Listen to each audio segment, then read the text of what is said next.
Hey everybody, Dave Hartman here, and I'm with Mark Roth of Roth Performance, and we're back. We're talking open division at the Magpul Texas 3-Gun Championship. No rules.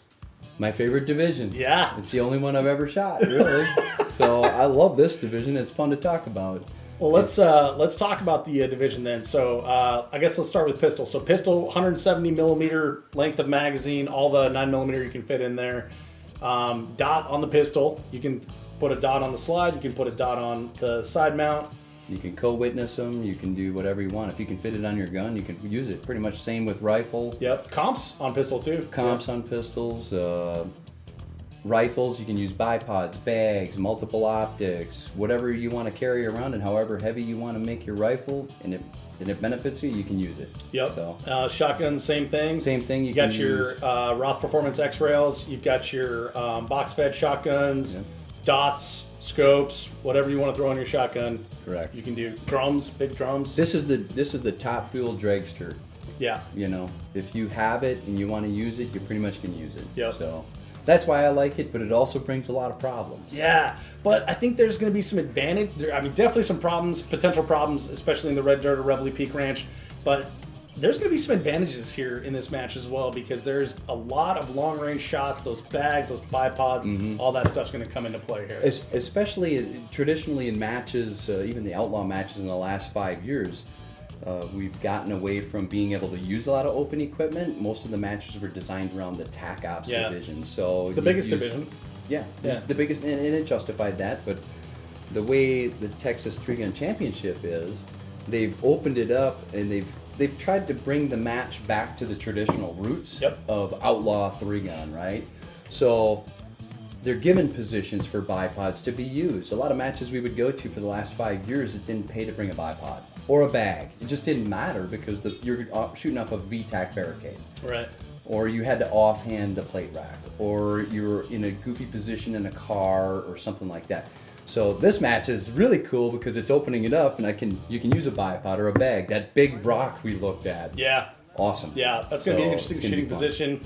A lot of rifle targets from there. I think getting a good position on that with your bipod and maybe rear bag is going to be advantageous. Shotgun, the all shotgun stage looked pretty cool. It's going to be smoking fast. Capacity is going to be good. Round selection management is going to be important. They're mixing it up pretty good, so it'll be exciting to see that. Yeah. So let's talk about the players in open division. So last year we had first, second, and third Jerry Michalek, Michael Whitesides, James Darst.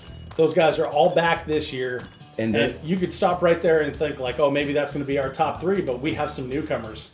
Correct. We got some newcomers. That's the notable field. A lot of times in an open division.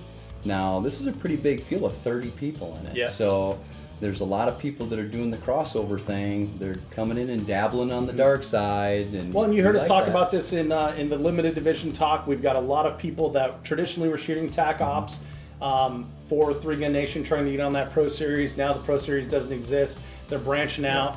Dots have become less expensive, shotguns are becoming more reliable, and people are really looking to have some fun in other divisions, and open is one of those divisions. But with more equipment becomes more failures.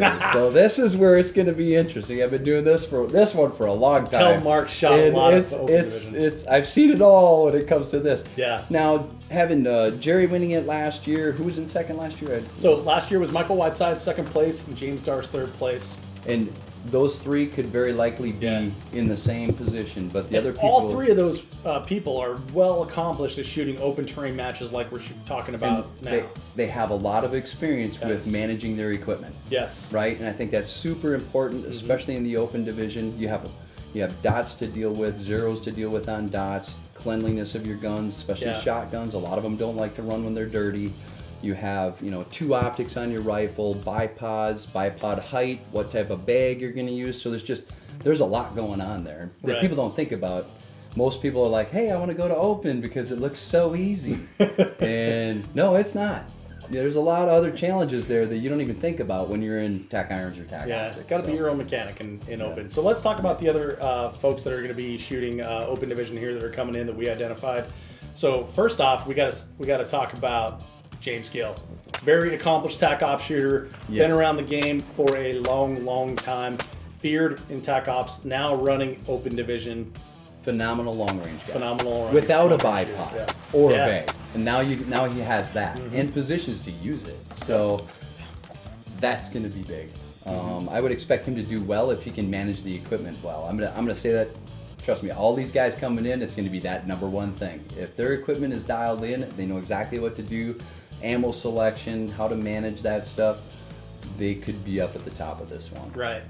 And another one of those people that's crossing over, traditionally a TAC Ops and TAC Iron shooter, now open division, Adam Maxwell. AMAX. AMAX. Exactly. Yeah. So you think he's got it dialed in?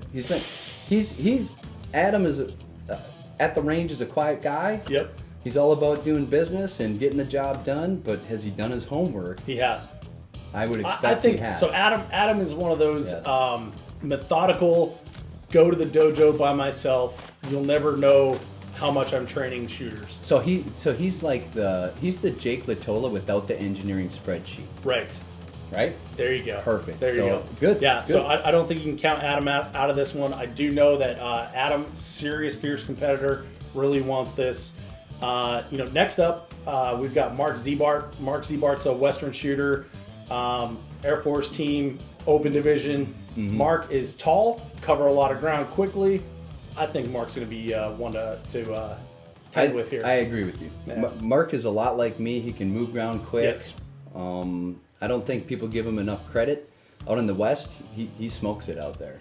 Now, the long range running, people would not think that he would be good at that traditionally, but I've seen him at a lot of matches like Blue Ridge. He's done Blue Ridge many years. FNH, which traditionally back in the day had a lot of long stuff. He always did well there.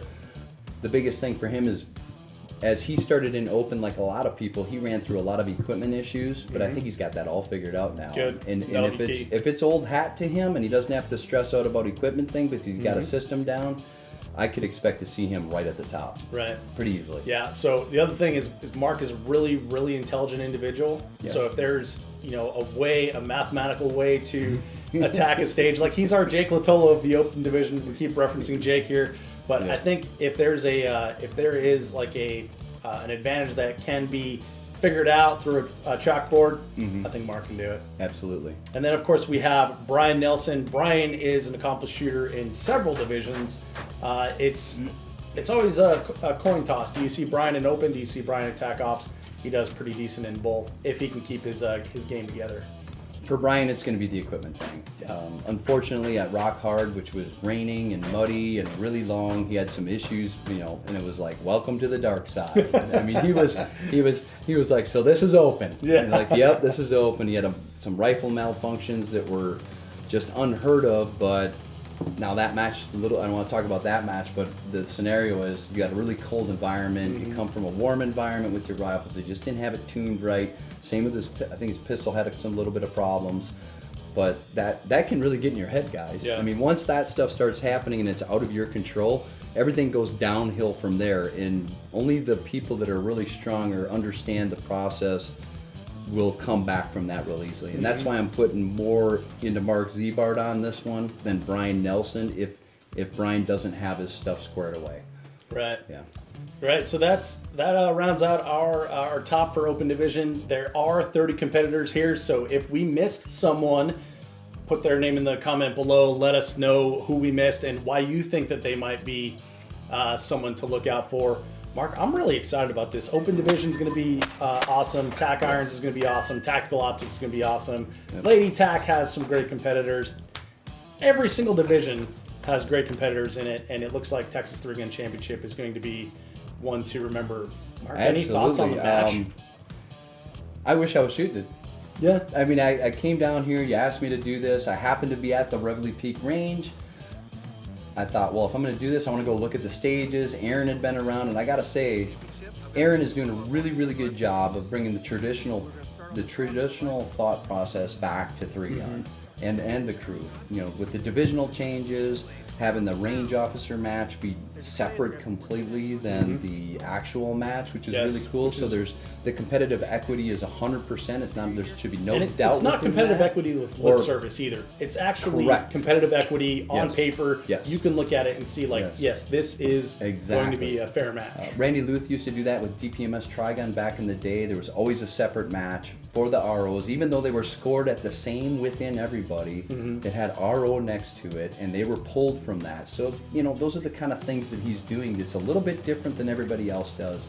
And it makes it a much more enjoyable product for the people that are spending a lot of money to come down here and play. And it's such a long-range thing. I'm thinking, why am I not shooting this match? Come shoot staff with me. I want to. He's like, so I did look at the stage and I'm like, I might have to come back and do this. Yeah. And he's like, well, you can't shoot the match because you saw on the stages. I'm like, I don't care. I'll just shoot for nothing with the ROs, just for fun. You guys are really going to enjoy it. I've never shot the match, but it's going to be on the top of my list for next year for sure. So, Good to hear. Absolutely. So this is one of my favorite matches of the year, which is the reason I wanted to work with Texas Three Gun Championship. I'm totally biased. I realize that because I'm working with them. But Mark, you can back me up on this. Was I not giggling when we were walking stages? Oh, Like, I cannot remember Yes. the last match where I walked stages and thought, like, oh my God, this is going to be so much fun. Usually it's like, okay, cool, I got the lay of the land, but man, walking the stages at a Reveille Peak Ranch, like, I was a big smile on my face. I'm pretty excited at the stages the guys have put down the crown. For me, not knowing what last year's match was like, and you're telling me it was a bay style match, but as we were driving around with Garrison, looking at the stages, to me, it looked like Fallen Brethren. And I know that wasn't, I don't want to compare it that way, but if you knew Fallen Brethren, you loved Fallen Brethren. You had the rock with the long range, you had the windy trails through the bushes and stuff, and then shooting over the rivers at targets. It's very much like that feel, but that feel is something that everybody loved and everybody hated to see Fallen Brethren go away. Yep. But if you liked Fallen Brethren, you're gonna love this match. Yeah. I mean, it's like they went around the entire ranch, found like every nook and cranny that had something interesting about it. Like there's a 360 area where you're shooting shotgun in, and you know you're shooting across the river twice, which is I don't know why, but just shooting across a body of water sounds awesome. I feel like that's probably illegal in my home state of Colorado, but here in Texas everything's legal, so. doesn't sound illegal to me. Oh, I don't know, man. We're know. weird about water in Colorado. I'm excited for everybody that's coming down to shoot the match. I wish I could be there. I'll be there in heart, but I think Aaron did a great job. All the guys there that are helping out, Garrison, Jay, Steve, Jared. Exactly. They're putting so much work into this, and it's nice to see that they have this stuff on the ground now, and it's 2 weeks out. Most matches do not have that ability. And they've been building for 2 weeks. 2 weeks. So that tells you a little bit about the heart they're putting into the quality of the product for you as the shooter. Yeah. So you're gonna love it. Yeah. Well, I'm excited about this. Mark, this series has been a ton of fun to do with you. Thanks for spending the day doing this with me here.